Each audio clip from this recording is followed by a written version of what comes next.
Hey, this is Trapoutthebox, your number one source for the weirdest hip hop on the planet. So today we're not necessarily going to talk about a particular artist, but a particular theme that seems to be going on in hip hop music today. That theme, unfortunately, is heroin use and sales. So for the past year, the heroin epidemic has been sweeping across America. Basically, heroin overdoses have quadrupled in the past year, and the CDC has released information that says 75% of all of those addicts have begun using via prescription opioid use. And literally in the past few weeks, the CDC has released new guidelines for doctors, basically telling them to chill out with the prescription opioids that they are giving out to these patients. So, what does this even have to do with hip hop culture, rap culture, trap music culture in the United States as it is now? Obviously, rappers are not the doctors that are handing out hundreds of oxycodones, and they're also not El Chapo making heroin in Mexico and sending it over the borders. But unlike any other time in hip hop history, what is happening, partly because this type of situation hasn't always existed before with the abundance of painkillers, but basically what's happening is artists like Future are beginning to bring heroin sales, occasional heroin use, into the mainstream, into the limelight. Now, rappers talking about drugs is really nothing new in the long term. We all know that Biggie, Tupac, groups like 3 6 Mafia have, since back in the day, been talking about the use and the sale of marijuana, and even up to drugs like cocaine.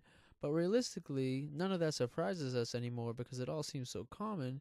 And granted, cocaine is not a good thing to do, boys and girls. It has never, historically and even currently, been considered to be at the same level of heroin. But what's happening now, as I said before, is that the tolerance of the inclusion of drugs is kind of changing in rap. So look at the song "Where You At." Now this is a song with Drake. Drake is he's a heartthrob. He's loved by millions. He's loved by the world. Now Future Hendrix, he has recently risen up and he's basically taken the rap game by storm. He's received a lot of criticism, particularly because a lot of his lyrics are basically incomprehensible, but it kind of links up with the sound of this codeine infused lifestyle that he lives.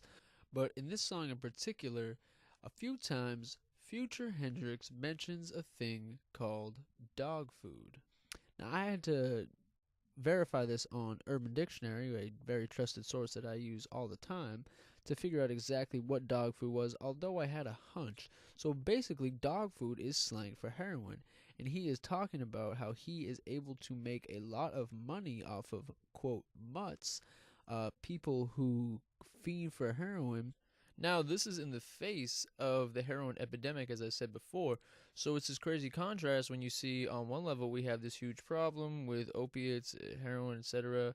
He talks about Percocet, he talks about codeine, so it's the whole range of opiates.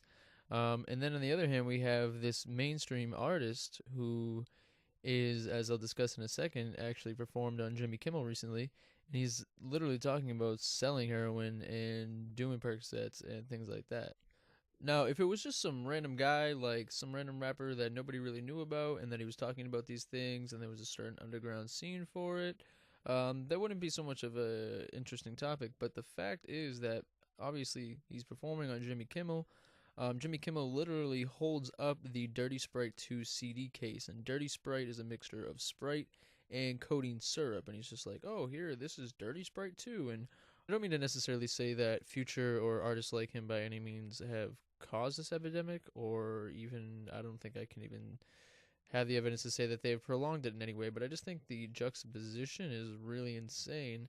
I guess it has maybe more to say about our consumption and the media consumption because realistically, I mean, the timing is right where before the Jimmy Kimmel show aired that night, there's a decent chance that on at least a handful of local stations, there would have been reference to the heroin epidemic or the new CDC guidelines. So it kind of comes full circle because, in this case, ABC, who does in fact have local news broadcasting, this is the same station that ultimately is warning the public about the heroin epidemic.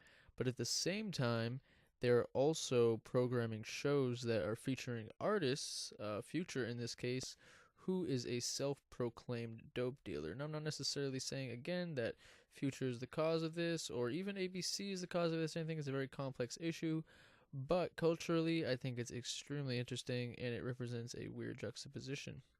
So yeah, just some dog food for thought. This has been Trap Out the Box.